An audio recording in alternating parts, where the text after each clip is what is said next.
তো এখানে আজকে সকাল থেকে উঠে এই যে আমাদের এখানে অনেকগুলো আলু হয়েছিল, তো আলুর গাছগুলোকে কেটে দিয়েছিল। তো আমি বললাম কেন কেটে দিলে, আলু গাছ কেটে দিলে আলু হয় না।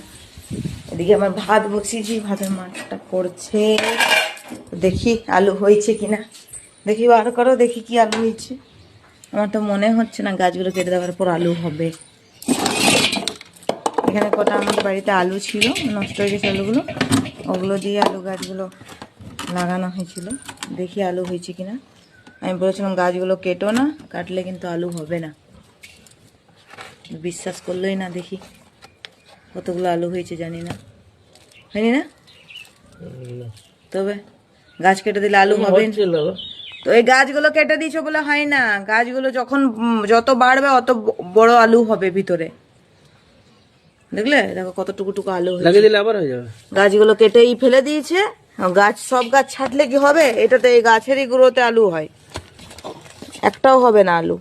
হচ্ছিল তুমি ওটা করে দিলে, আমি ওটা করে দিলাম। দেখো এইটা হবে না, এই যে গাছগুলো কেটে দিয়েছো না তুমি।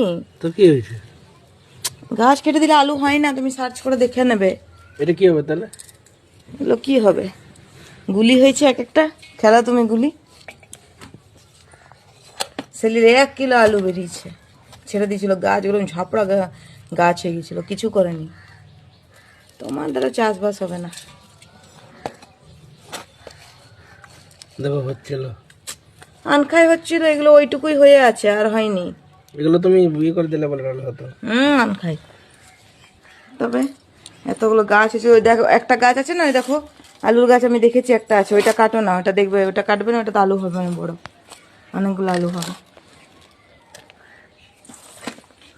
তো আলু এইটুকুটুকু আলু হয়েছে, এইটুকুটুকু গোল গোল, এটা কেটে দিয়েছে বলে হয়নি।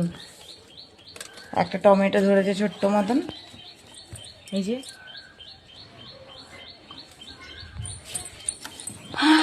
তো চাটা খাওয়া হয়ে গেছে, এখন এই যে ভাত বসিয়েছি। আর কালকে তরকারিটা আছে, এখন সকালে ও খেয়ে নেবে, খেয়ে কাজে যাবে। আর বাকি দেখি কি রান্না করব।